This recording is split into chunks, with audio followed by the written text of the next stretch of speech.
Hello everyone and welcome to Siddharth edtech channel.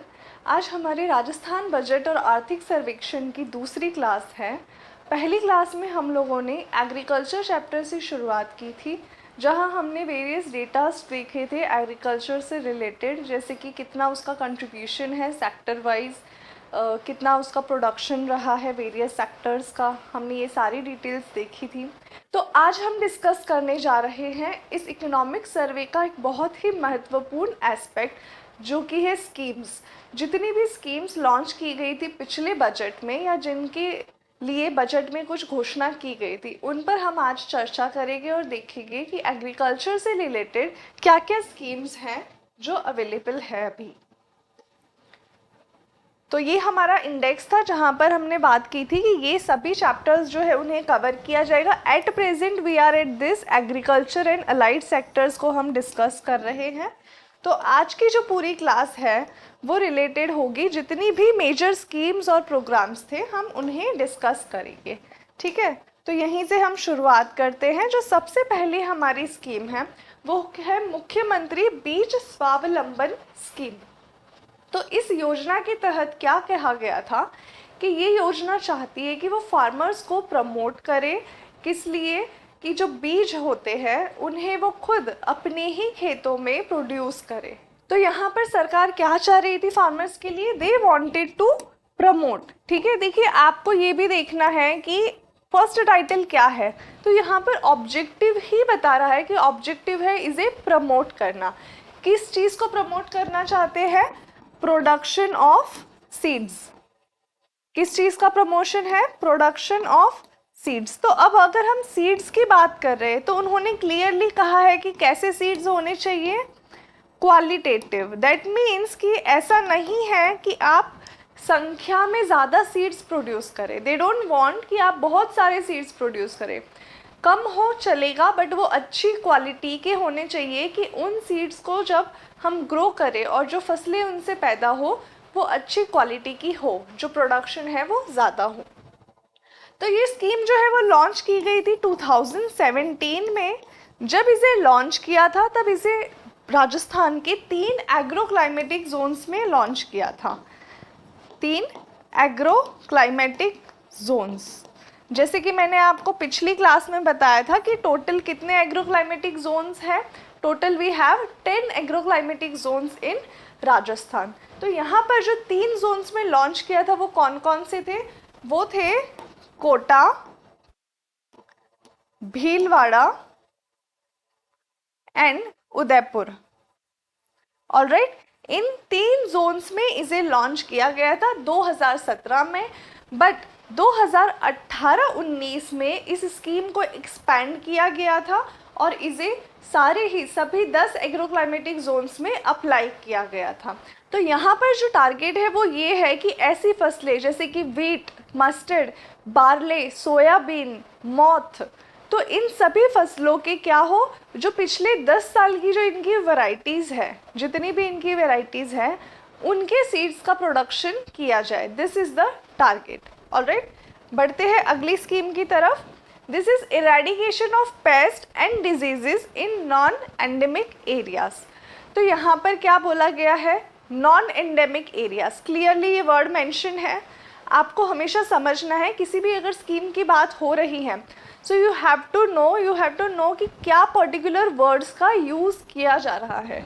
तो यहाँ पर जो वर्ड है वो क्या है? Non endemic areas. तो नॉन एंडेमिक एरियाज हम किसे बोलेंगे? ऐसे एरियाज जहाँ पर वो पहले से मौजूद नहीं होते। ठीक है, हर पेस्ट का अपना एक एरिया होता है, उनके भी अपने जोन्स होते हैं। एक बहुत ही पॉपुलर मूवी का डायलॉग था कि हर टीम में एक गुंडा होता है और इस टीम का गुंडा मैं हूँ। सिमिलरली हर एरिया का कोई ना कोई पेस्ट होता है, हर फसल का एक अपना कोई पेस्ट होता है यूजुअली। तो हमें क्या टारगेट करना है कि नॉन एंडेमिक एरियाज़ में जहाँ पर पर्टिकुलरली ये पेस्ट बिलोंग नहीं करते, उन एरियाज़ को ध्यान में रखते हुए हमें क्या टारगेट करना है? उन्हें बचाना है। इरेडिकेशन है, we have to protect the crops. What we have to do?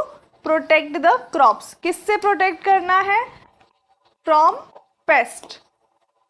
Pesticides क्या होता है? कीटनाशक। पेस्ट क्या होते हैं? तो बेसिकली छोटे छोटे कीड़े होते हैं जिन्हें हटाने के लिए हम किसका प्रयोग करते हैं? कीटनाशक का, पेस्टिसाइड्स का प्रयोग करते हैं। जब थोड़े से बड़े होते हैं जिन्हें हम इंसेक्ट्स कहते हैं तो हम उनके लिए यूज़ करते हैं इंसेक्टिसाइड्स। इसी तरीके से वीड्स होते हैं। वीड्स वो होते हैं जो अनवांटेड घास होती है। वीड्स एक प्रकार की घास होती है जो अनवांटेड है, जो क्या करती है, हमारी फसलों का जो न्यूट्रिशन है, जो उसका पानी है, वो तो वो ले लेती है, बट हमें उससे कुछ रिटर्न में मिल नहीं रहा और हमें उससे कोई फ़ायदा भी नहीं हो रहा। ना ज़मीन को फ़ायदा हो रहा है, ना हमारी फसलों को फ़ायदा हो रहा है। So those are the weeds. तो वीड्स को हटाने के लिए हम जिन चीज़ों का यूज़ करते हैं उन्हें हम कहते हैं वीडीसाइड्स।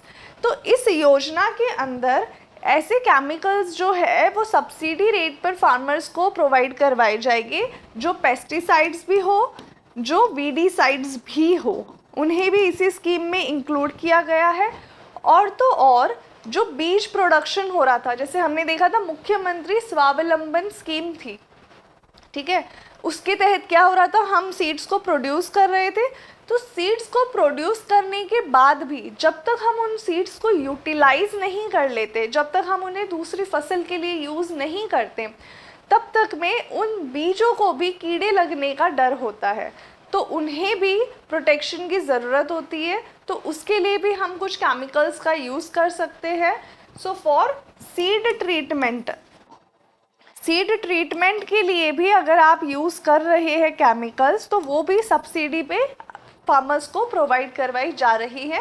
ये सभी चीज़ें, चाहे वो पेस्टिसाइड हो, वीडीसाइड्स हो या सीड ट्रीटमेंट हो, ये सभी किस स्कीम के अंडर आ रही है? Under this eradication of paste and disease in non endemic areas. इसी के अंदर ये सारी सुविधाएं उपलब्ध कराई जा रही है। ठीक है, टारगेट क्या है कि इससे पहले कि पेस्ट जो है वो इकोनॉमिक थ्रेशोल्ड लेवल तक पहुँचे।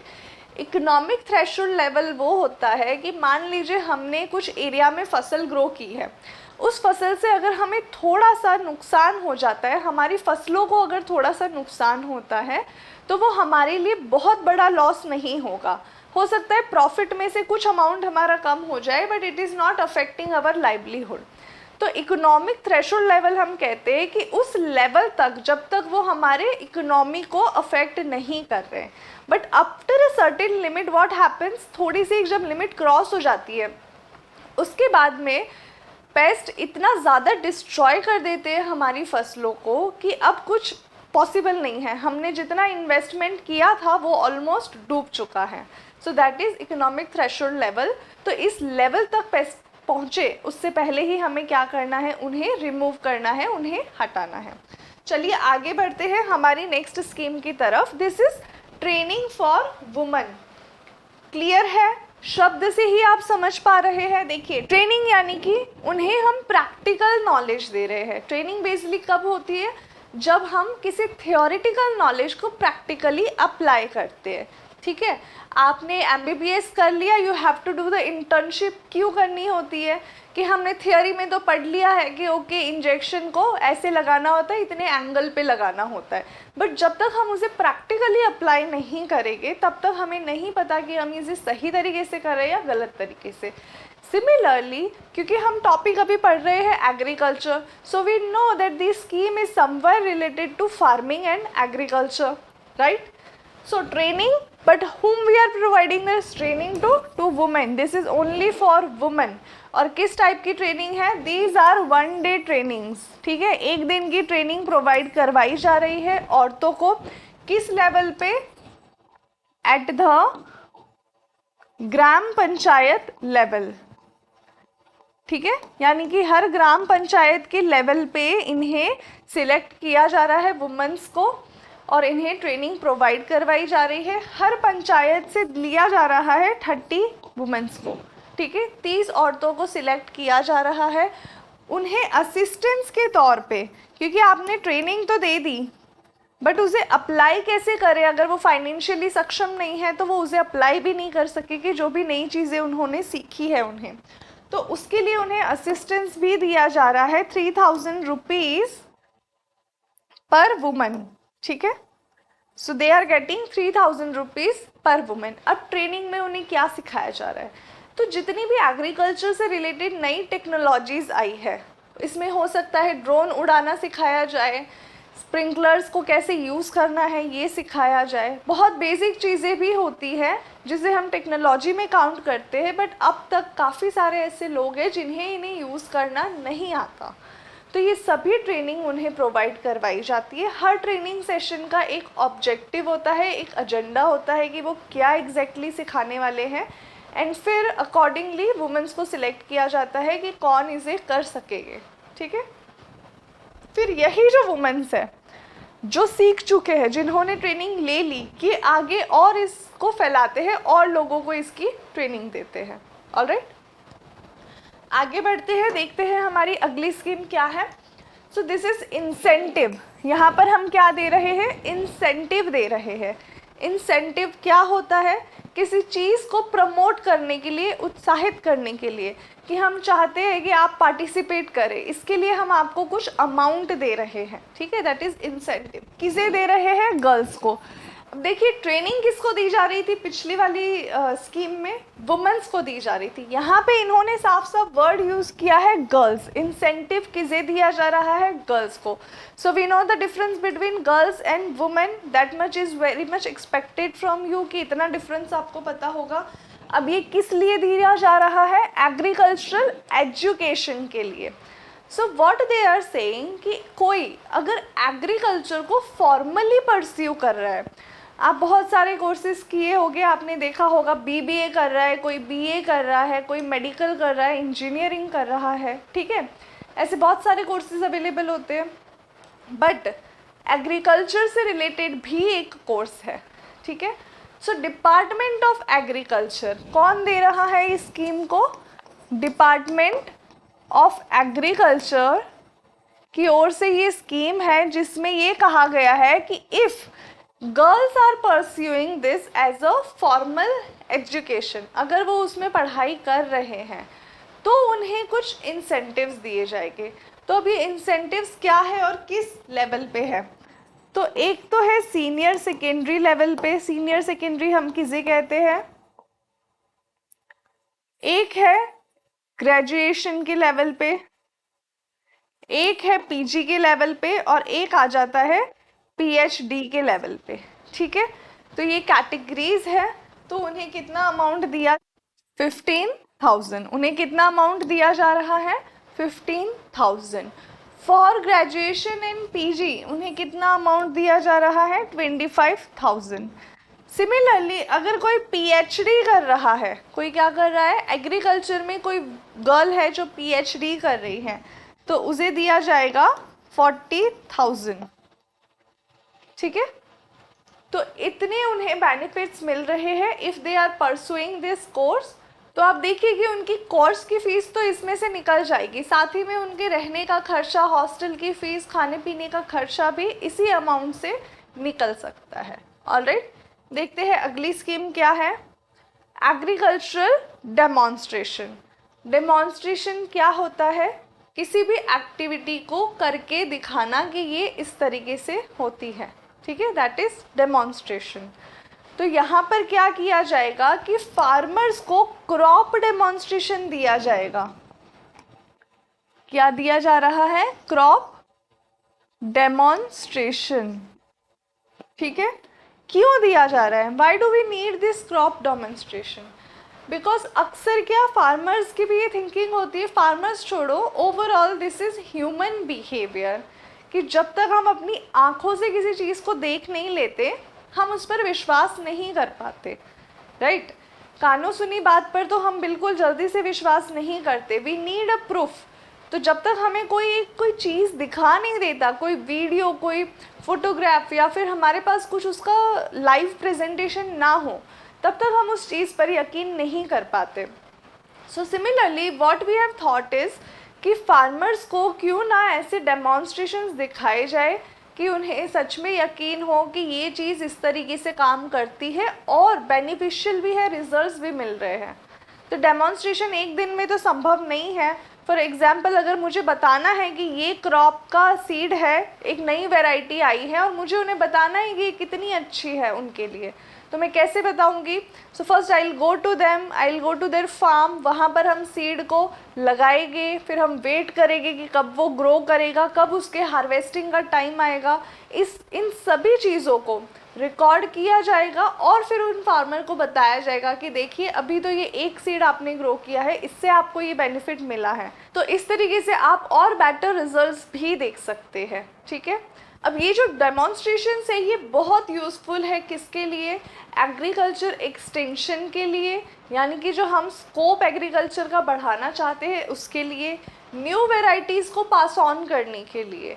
देखिए पुरानी जितनी भी वेराइटीज़ थी, वी नो कि क्लाइमेट को वो टॉलरेट नहीं कर पा रही, तो अब नई वेराइटीज़ आ रही है जो एग्रीकल्चर सस्टेनेबिलिटी का एक बहुत इम्पॉर्टेंट हिस्सा बन चुकी है। ऐसे वैरायटीज़ जो ड्रॉट टॉलरेंट है, जिन्हें ज़्यादा पानी की ज़रूरत नहीं है, कुछ ऐसी वैरायटीज़ भी है जो पेस्ट टॉलरेंट भी है। तो इन सभी के बारे में फार्मर्स को दिखाना ज़रूरी है, क्योंकि जब तक दिखेगा नहीं वो उस चीज़ को मानेंगे नहीं। Alright, so this is a scheme where they are providing agricultural demonstration. Next we have seed mini kit.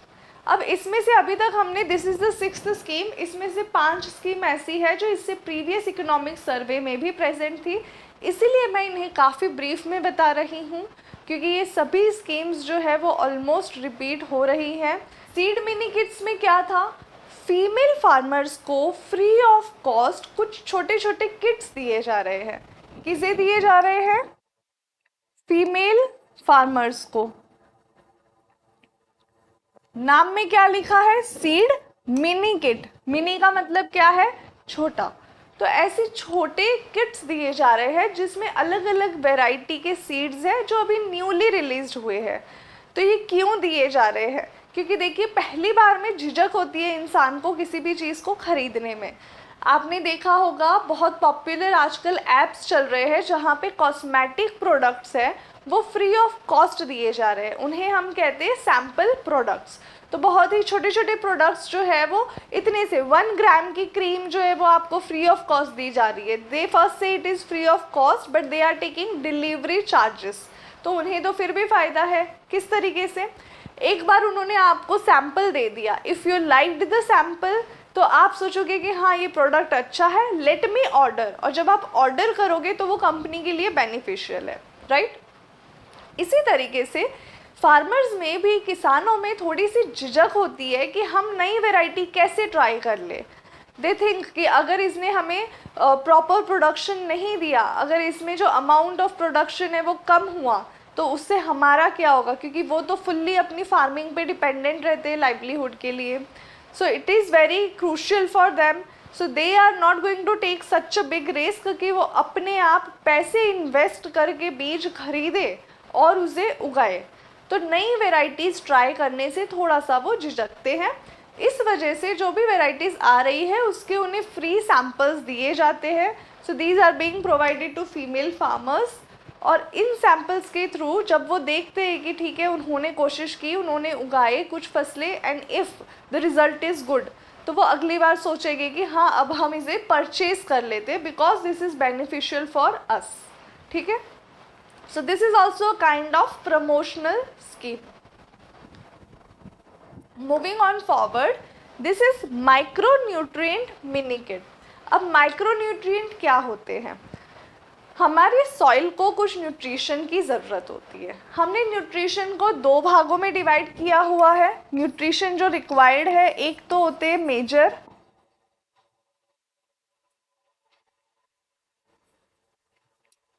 एक होते हैं माइक्रो।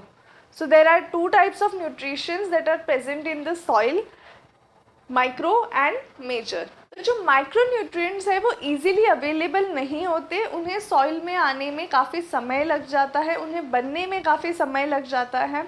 तो इसी वजह से हम उन्हें एक्सटर्नली डालते हैं फर्टिलाइज़र्स के फॉर्म में। एक सॉइल हेल्थ कार्ड अवेलेबल होता है जहाँ पर आपकी जो भी मिट्टी है खेत की उसका एक सैंपल लिया जाता है, उसे टेस्ट किया जाता है और ये फाइंड आउट किया जाता है कि इसमें कौन से न्यूट्रिएंट कितनी मात्रा में है और इसमें कितनी कमी है। तो उसके आधार पर आप खुद डिसाइड कर सकते हैं कि मुझे कौन सा फर्टिलाइज़र यूज़ करना चाहिए या कौन सा न्यूट्रिएंट है जो मुझे ऐड करना है। तो यहाँ पर क्या किया जा रहा है कि माइक्रो न्यूट्रिएंट का एक मिनी किट, एक छोटा सा kit according to the soil health card, ठीक है, सॉइल हेल्थ कार्ड में जो भी मेंशन्ड है उसके अकॉर्डिंग फार्मर्स को प्रोवाइड करवाया जा रहा है 90% सब्सिडी पे। नोटिस करिए कितनी सब्सिडी है, 90%। सो दैट मीन्स कि उन्हें केवल 10% प्राइस देना है उस माइक्रो न्यूट्रिएंट किट का। कितना देना है? सिर्फ 10% अमाउंट देना है। पिछली स्कीम के बाद पिछले बजट में यानी कि 2023-24 में ऐसे 1 लाख किट्स जो है वो डिस्ट्रीब्यूट किए गए थे। ऑलराइट, इन सभी को आपको एज एन एग्जाम्पल यूज़ करना है आपके मेंस के आंसर में। यहाँ से प्री में कोई क्वेश्चन आए ऐसी संभावना कम है। Next we have adaptive trial center. अब देखिए नाम से ही आप समझ रहे हैं ये क्या है, एक ट्रायल सेंटर है and assistance for organic farming. तो इस एक स्कीम में 2 कंपोनेंट्स हैं। यहाँ पर एक ही स्कीम में क्या है, 2 कंपोनेंट्स है। तो सबसे पहले तो अडेप्टिव ट्रायल सेंटर क्या है? तो ट्रायल सेंटर वो होते हैं जहाँ पर किसी चीज़ की पहले टेस्टिंग की जाती है। आप कपड़े खरीदने मार्केट में जाते हो तो आप चेक करते हो पहन के कि ये मेरी साइज़ का है या नहीं, ये कलर मुझ पे सूट हो रहा है या नहीं। कहाँ पे चेक करते हो? ट्रायल रूम्स होते हैं वहाँ पर। तो वहाँ आपने ट्राई करके देख लिया कि ये क्लॉथ कैसे लग रहे हैं मेरे ऊपर। सिमिलरली जो भी एग्रीकल्चर प्रोडक्ट्स आ रहे हैं, कुछ नए इनोवेशंस आए हैं, कोई नई टेक्नोलॉजी आई है, कुछ नए सीड्स आए हैं, anything related to agriculture which is new, तो उन्हें ट्रायल सेंटर्स पे भेजा जाता है फॉर टेस्टिंग। तो इन ट्रायल सेंटर्स पे क्या क्या हो रहा है? टेस्टिंग तो हो ही रही है बट साथ ही में यहीं पर डेमोन्स्ट्रेशन भी हो रहा है। फार्मर्स यहाँ आकर भी डेमोन्स्ट्रेशन ले सकते हैं। They can see the changes that have happening, how the new technologies are working. वहाँ पर भी उन्हें ये चीज़ बताई जा सकती है, डेमोन्स्ट्रेशन दिया जा सकता है। इनफैक्ट ट्रेनिंग सेशंस भी ऐसी जगहों पर कंडक्ट किए जा रहे हैं। इसी के साथ क्या किया जाता है कि जितनी भी हाइब्रिड वेराइटीज़ के सीड्स होते हैं या फिर कोई नए इस वेराइटी के सीड जो मार्केट में आए हैं उन्हें भी यहाँ पर टेस्ट किया जाता है। ये भी टेस्ट किया जाता है कि according to the weather conditions कि क्या क्या अडेप्टिबिलिटी ये पर्टिकुलर प्लांट शो कर रहा है और उसको सबको नोट डाउन किया जाता है। इन सभी डेटा को आगे भी भेजा जाता है फॉर फर्दर इन्वेस्टिगेशन। साथ ही में एग्रीकल्चर से रिलेटेड अलग एक्टिविटीज़ भी होती है जैसे कि अर्थवॉर्म रेयरिंग, क्योंकि वर्मी कंपोस्ट हम जिसे कहते हैं उसमें क्या ज़रूरत होती है, अर्थवॉर्म की ज़रूरत होती है। इसी तरीके से अपने खुद के फार्म में कैसे हम ऑर्गेनिक मैन्योर की यूनिट बना सकते हैं, एक ऑर्गेनिक मैन्योर कैसे प्रोड्यूस कर सकते हैं अपने खुद के खेत में, इसकी भी ट्रेनिंग और डेमोन्स्ट्रेशंस यहाँ पर दिए जाते हैं। सो this is all about adaptive trial centre. The next scheme, late us see what it is. It is assistance for crop protection through fencing. अब यहाँ पर देखिए वर्ड जो यूज़ हो रहा है वो क्या है, क्रॉप प्रोटेक्शन पे आपको फोकस करना है। क्रॉप किससे प्रोटेक्ट करना है? पेस्ट से प्रोटेक्ट करना था, वो तो हमने स्कीम नंबर 1 में देख लिया। इसके अलावा हमें किससे प्रोटेक्ट करना है? So there are certain wild animals. अब वाइल्ड एनिमल्स को तो हम ये नहीं सोचेंगे ना कि कोई स्प्रे छिड़क देते और उन्हें भी मार दे। We are not going to do that, okay. तो वाइल्ड एनिमल्स फिर हो गई नील गाय है जैसे, और क्या होते हैं, वाइल्ड पिग होते हैं। यूजुअली यही होते हैं जो खेतों में आ जाते हैं, ठीक है। तो क्या करेंगे, हमारा जो फार्म है हम उस पर फेंसिंग लगा देंगे। फेंसिंग कैसी होती है? जो बार्ब्ड वायर होते हैं ना, इस तरीके से वायर की फेंसिंग होती है। तो इन वायर्स की वजह से जो एनिमल्स है अगर वो कोशिश भी करेंगे तो वो फेंसिंग के जो कांटे हैं उन्हें चुभेंगे और वो अंदर आएंगे नहीं। सो इस तरीके से हम हमारे फसलों को बचा रहे हैं। कैसे? हमारी जो फार्म की फील्ड है उसके आसपास में फेंसिंग करने के बाद, ठीक है। अब ये फेंसिंग में क्या प्रोवाइड किया जा रहा है ये भी हम देखेंगे। पहले हम समझते हैं कि इसमें जो फंड आ रहा है ये कहाँ से आ रहा है। तो 2017 से जो फंड है वो MOOP के अंडर आ रहा है। Now what is this, you have to understand, this is national mission on oil seed and oil palm. क्या है ये NMOOP? National mission on oil seed and oil palm, ठीक है। इसके अंडर आ रहा था जो भी फंड आ रहा था, बट 2022 और 2023 से क्या बोला गया है, ये अनाउंसमेंट की गई कि जो फंड है वो आएगा राजस्थान क्रॉप प्रोटेक्शन मिशन से। कहाँ से आएगा? राजस्थान क्रॉप प्रोटेक्शन मिशन, यहां से आएगा। कितने समय के लिए? तो ऐसा कहा गया है कि 2 साल के लिए, ठीक है, 2 साल का पीरियड है। ये सभी डेटा जो है आपको PDF में अवेलेबल हो जाएगा। This is my hand written, ये भी आपको हमारी वेबसाइट और ऐप दोनों जगह मिलेगा। प्लस जो एक्चुअल प्रिंटेड फॉर्म है जहाँ पर रीडिंग और इसकी इश्यूज नहीं आएंगे, तो वो भी आपको ऐप पर मिल जाएगा। प्लस आप सिद्धार्थ एडटेक की वेबसाइट से भी डाउनलोड कर सकते हैं। ऑलराइट, तो अभी आपको नोट डाउन नहीं करना, अभी आप सिर्फ सुनिए और समझिए।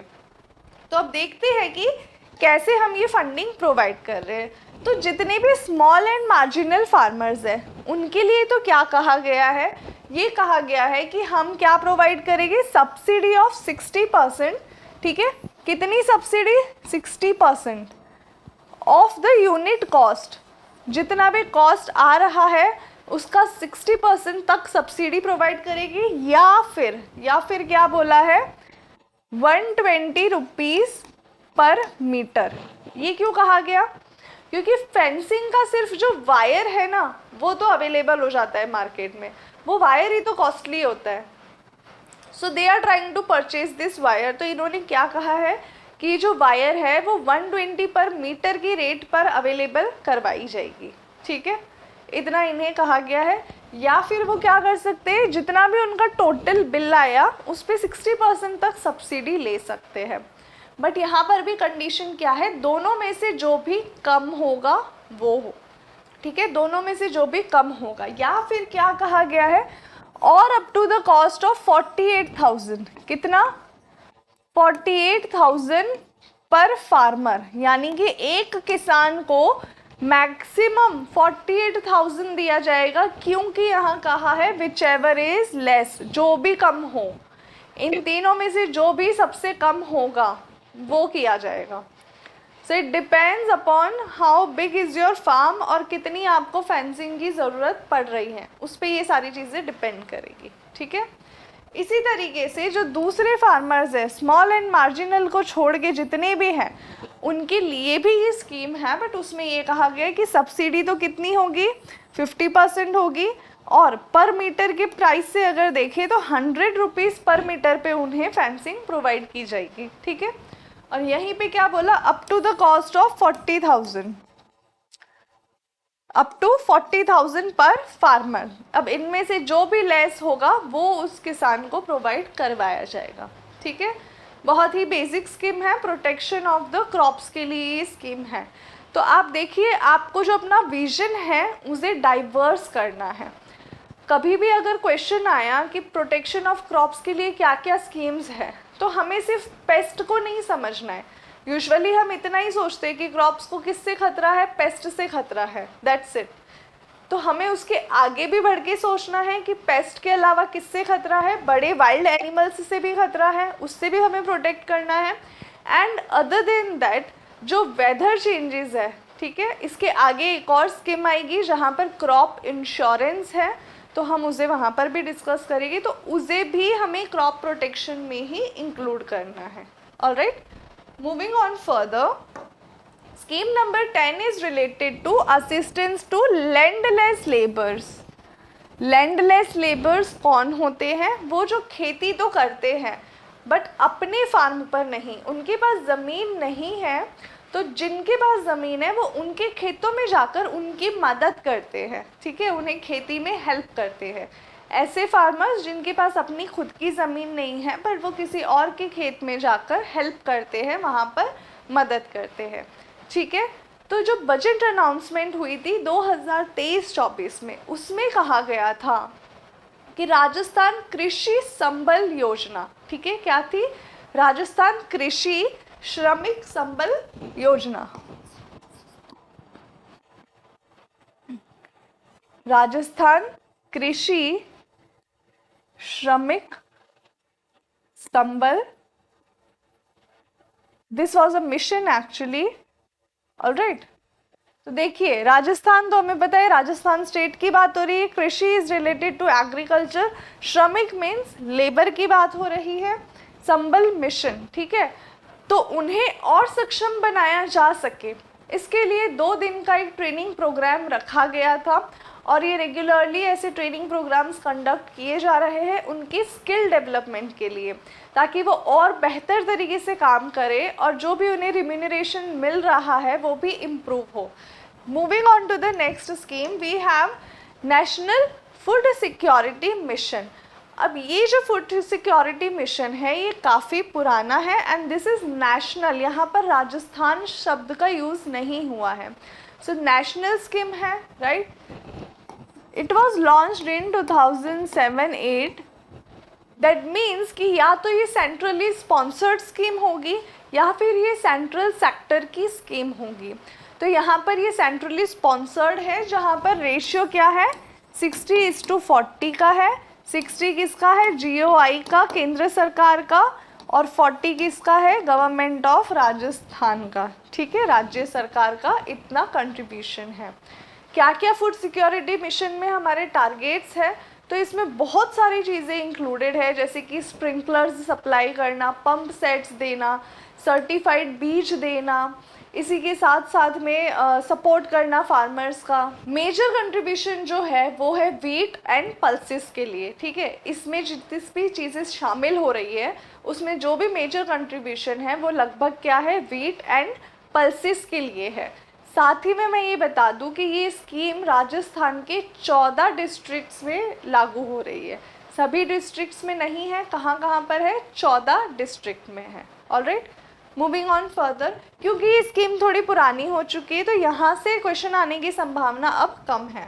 यहाँ पर इस मिशन का प्लान क्या है, they want to develop, objective क्या है, to create a strategic word हम कब यूज़ करते हैं, जहाँ पर प्लानिंग होती है, हमने किसी पर्पस से ये काम किया है, तब हम वर्ड यूज़ करते हैं स्ट्रैटेजिक।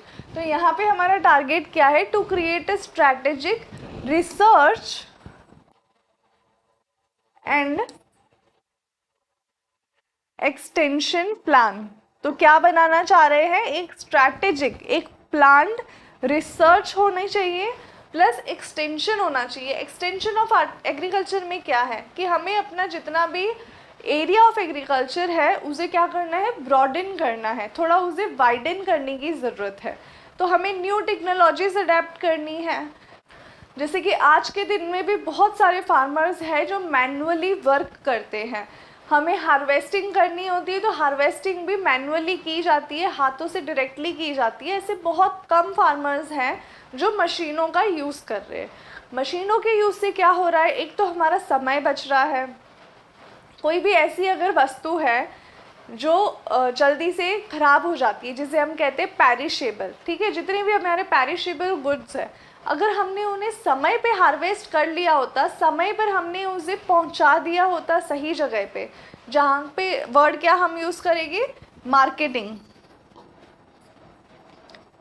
ये MBA वाली मार्केटिंग की बात नहीं हो रही है, यहाँ पे बात हो रही है एग्रीकल्चरल मार्केटिंग। दैट मीन्स कि हमारी फसलों को या जितनी भी हमारी खेती हुई है उसे हमें कहाँ तक लेके जाना है, मंडी तक लेके जाना है, वहाँ पे हमें उसे सेल करना है। तो उसका जो एक गैप है ट्रांसपोर्टेशन में, कहीं ना कहीं पे एक बैरियर हमें देखने को मिल रहा है, उसे रिड्यूस करना। साथ ही में जो भी ये टेक्नोलॉजी का गैप है, टेक्नोलॉजी की यूज़ करने में 2 जनरेशन्स के बीच में जो आपको गैप दिखाई दे रही है, या 2 फार्मर्स के बीच में जो आपको टेक्नोलॉजिकल गैप दिख रहा है, उसे भी कम करना। दैट मीन्स कि सबको एक इक्वल प्लेटफॉर्म पे लेकर आना है इस स्कीम के थ्रू।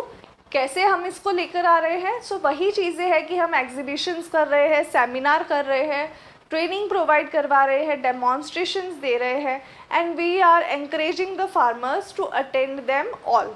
ठीक है, अब किन चीज़ों में है, तो इसके कुछ सब मिशंस है, लेट अस सी। तो ये सब मिशंस के यूजुअली नाम पूछे जाते हैं आपको।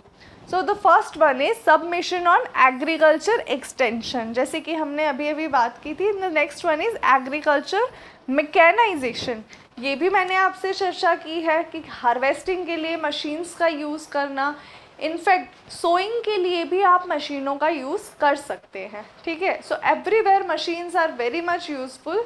तो यहाँ पर हम ये कह रहे हैं कि मैनुअली वर्क करने से ज़्यादा मैकेनाइजेशन की अब ज़रूरत है। And the last one is submission on seed and planting materials.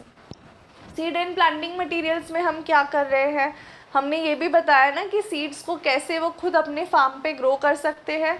किस योजना के अंडर, कौन सी योजना की बात हो रही थी, बीज स्वावलंबन योजना के तहत हमने इसे डिस्कस किया था। ठीक है, वहीं पर हमने सीड ट्रीटमेंट के लिए भी डिस्कस किया था स्कीम नंबर 2 में कि कैसे हम उन्हें बचा सकते हैं पेस्ट से। ठीक है, now we are coming to the next scheme. See this is one of the important schemes I would say, because अभी इसकी चर्चा हर जगह है। हर दूसरे तीसरे दिन न्यूज़पेपर में आर्टिकल्स भी आपको इसी से रिलेटेड मिलते हैं। हर बड़े ऑर्गेनाइजेशन के प्लेटफॉर्म पे, समिट्स पे इसी की चर्चा हो रही है। तो क्या है ये topic, agriculture, sustainable agriculture. The topic is sustainable agriculture. तो ऐसा एग्रीकल्चर जिसको हम सस्टेन कर सके हमारी आने वाली जनरेशन्स के लिए, basically that is sustainable agriculture. So we know, अभी अभी मैंने आपसे ये पॉइंट भी डिस्कस किया था कि हमारे पास नई वेराइटीज़ आ रही है सीड्स की, जो क्या है, क्लाइमेट टॉलरेंट है, जो अभी का प्रेजेंट एटमॉस्फेयर है वो उसे टॉलरेट कर सकती है। हम ऐसी राइस की नई वेराइटीज़ भी प्रोड्यूस कर रहे हैं जो कम पानी में भी अच्छा प्रोडक्शन देती है।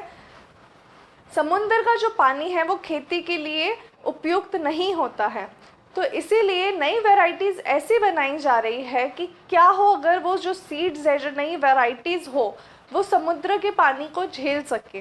ठीक है, तो इस तरीके के नए डेवलपमेंट्स हो रहे हैं सीड्स से रिलेटेड। इसी तरीके से सस्टेनेबल एग्रीकल्चर में और भी बहुत सारी चीज़ें हैं, ये हम करंट अफेयर्स की क्लास में कवर कर चुके हैं, बट आगे भी मैं आपको इसके बारे में डिटेल में कुछ चीज़ें बताऊंगी। तो ये एक नेशनल लेवल की स्कीम है। तो नेशनल लेवल की स्कीम्स में हम जानते हैं कि कंट्रीब्यूशन होता है या तो फिर वो कम्प्लीटली सेंट्रल सेक्टर की स्कीम होती है। तो यहाँ पर क्या है, यहाँ पर एक फंडिंग पैटर्न है। Again the pattern is of 60:40, 60 GOI का है एंड 40 किसका है, गवर्नमेंट ऑफ राजस्थान का है।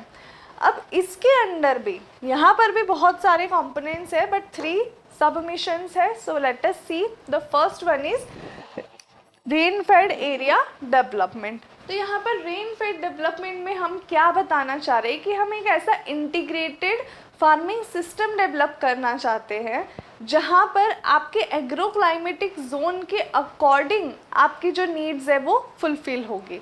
तो हम जानते हैं बहुत सारे एग्रो क्लाइमेटिक जोन से, मान लीजिए उसके अकॉर्डिंग अगर बताया गया कि यहाँ पर तो हॉर्टिकल्चर जो है वो ज़्यादा यूज़फुल रहेगी, या हम कह सकते हैं कि यहाँ पर खेती करना मुश्किल है, आप लाइफ स्टॉक्स रखिए। ठीक है, आपको पशुपालन करना चाहिए। कहीं पर अगर पानी अच्छा है, पानी की सुविधा है, तो वहाँ पे कहा जा सकता है कि यहाँ पर मत्स्य पालन आपको करना चाहिए। तो हम एक इंटीग्रेटेड सिस्टम को अपना रहे हैं जहाँ पर एग्रीकल्चर के बहुत अलग अलग जो एस्पेक्ट्स है वो सभी को इंक्लूड किया जाएगा। तो जो फार्मिंग सिस्टम है उसमें हम खेती के अलावा जो दूसरी चीज़ें होती है उसे भी इंक्लूड कर रहे हैं, जैसे कि वर्मी कंपोस्ट की यूनिट्स तैयार करना, ऑर्गेनिक मैन्योर की यूनिट्स तैयार करना, ये सब भी इसी के अंदर इंक्लूडेड हैं। नेक्स्ट हम देखते हैं क्या है, that is soil testing and soil health card distribution. तो on the basis of the soil that you have in your farm, आपके खेत में जो भी मिट्टी अवेलेबल है उसका एक सैंपल लिया जाता है, उस सैंपल को टेस्ट किया जाता है और इसके आधार पे बताया जाता है कि कौन सा जो है मैन्योर या फर्टिलाइज़र इस सॉइल के लिए अच्छा रहेगा। उसके आधार पे आपको एक न्यूट्रिएंट का पैकेज प्रोवाइड करवाया जाता है कि ये जो कॉम्बिनेशन है ये आपके खेत के लिए अच्छा है। साथ ही में क्या प्रमोट किया जा रहा है कि आप बायो फर्टिलाइजर्स को ज़्यादा यूज़ करें, ऑर्गेनिक मैन्योर को ज़्यादा यूज़ करें. Alright, let us see the next one. This is submission on agroforestry.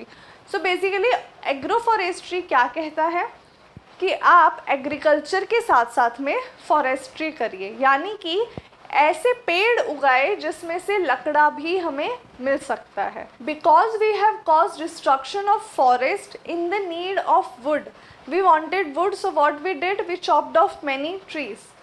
So because of that what's happened, there is a lack of forest coverage. तो इन चीज़ों को balance करने के लिए क्या कहा गया है कि आप अपने खेतों में ही आप या तो फेंसिंग कर सकते हैं बड़े बड़े ट्रीज़ के through, so it will be kind of protection for you, या आप बड़े ट्रीज़ को कवर क्रॉप्स के तरीके से भी यूज़ कर सकते हैं कि बड़े ट्रीज़ है और उनकी छाँव में आपके जो छोटे पेड़ है वो भी सुरक्षित रहेंगे. ठीक है, सो this is what is agro forestry.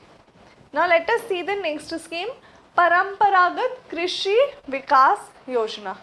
परंपरागत मीन्स ट्रेडिशनल, कि ये हमारी परंपरा रही है. तो हमारी परंपरा ये थी कि हम पहले इको फ्रेंडली मटेरियल्स यूज़ करते थे, किसके लिए, हमारी खेती के लिए. सो सिमिलरली इसमें कहा गया है कि ऐसे एग्रीकल्चर प्रोडक्ट्स को यूज़ किया जाए जो फ्री ऑफ केमिकल्स हो, जिसमें पेस्टिसाइड्स के रेसिड्यू भी ना हो. यहाँ पर इस योजना में साथ ही में सर्टिफिकेशन भी दिया जा रहा है. किस चीज़ का सर्टिफिकेशन है, पार्टिसिपेटरी गारंटी सिस्टम्स, जहाँ पे आपको सर्टिफाई किया जाता है कि आपने इस वे में, ट्रेडिशनल वे में अपनी खेती की है. Alright, so you are also getting a certificate for that. ये आप यूज़ कर सकते हो अपने प्रोडक्ट को प्रमोट करने के लिए. Moving on to the next scheme, Rashtriya Krishi Vikas Yojana. Again the word is Rashtriya, that means it's national. Now it was introduced in the year 2007-8. That means कि योजना पुरानी है. डिवीजन ऑफ फंडिंग कैसे है, 60:40. तो इस स्कीम में क्या कहा जा रहा है कि असिस्टेंस प्रोवाइड किया जाएगा. आप अपना एग्रो क्लाइमेटिक जोन जो भी है उसे आइडेंटिफाई करिए, उसके आधार पे आपके स्टेट का जो भी नेचुरल रिसोर्स अवेलेबल होगा, according to that you will be guided for establishment of various universities also. Agriculture, horticulture या फॉरेस्ट रिलेटेड यूनिवर्सिटीज़ भी जो है उसे इस्टेब्लिश करने के बारे में गाइडेंस दिया जाएगा, प्लस आपको हेल्प की जाएगी रिसोर्सेज को आइडेंटिफाई करने में. ठीक है, बढ़ते हैं अगली स्कीम की ओर, प्रधानमंत्री कृषि सिंचाई योजना. तो कृषि सिंचाई योजना क्या है, किसके लिए है, तो ये योजना जो है प्रधानमंत्री कृषि सिंचाई योजना, तो इसके बारे में हम बहुत ही ब्रीफ में स्टडी करेंगे क्योंकि इसे भी काफ़ी समय हो चुका है. सो अगेन इसमें डिवीजन क्या है, 60:40 का है. 60 GOI कंट्रीब्यूट करेगी, 40% कौन देगा, गवर्नमेंट ऑफ राजस्थान देगी. अगर हम डिपार्टमेंट की बात करें तो इसका नोडल डिपार्टमेंट जो है, यानी कि जो हाईएस्ट डिपार्टमेंट जो इसको मैनेज करेगा वो है हॉर्टिकल्चर डिपार्टमेंट. ठीक है, it is a national scheme. 3 ministries इसमें इन्वॉल्व है. किसके अंडर है, मिनिस्ट्री ऑफ जल शक्ति, rural development and ministry of agriculture and farmers welfare. ये एक इम्पॉर्टेंट पॉइंट है, इसे याद रखिएगा. कई बार पूछा जा सकता है कि किस मिनिस्ट्री के अंडर है, तो हम यूजुअली सोचते हैं कि कृषि सिंचाई ये पानी से रिलेटेड है, जल शक्ति होगी, बट यहाँ पर 3 मिनिस्ट्रीज है जो इन्वॉल्व है इस स्कीम में.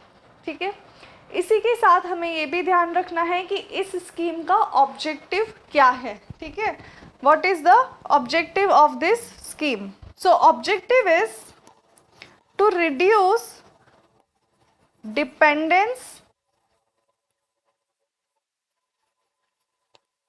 On monsoon for agriculture. तो basically what we are targeting कि खेती के लिए हमें मानसून पे डिपेंडेंस नहीं चाहिए. वी डोंट वांट कि हम वेट करें बारिश आएगी तो फसल हमारी अच्छी होगी.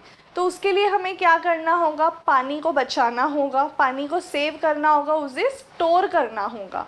तो इस ऑब्जेक्टिव के तहत जितने भी इस स्कीम के प्रोग्राम्स हैं उन सब में पानी को कैसे हम बेटर यूटिलाइज कर सकते हैं उसी के बारे में बताया गया है।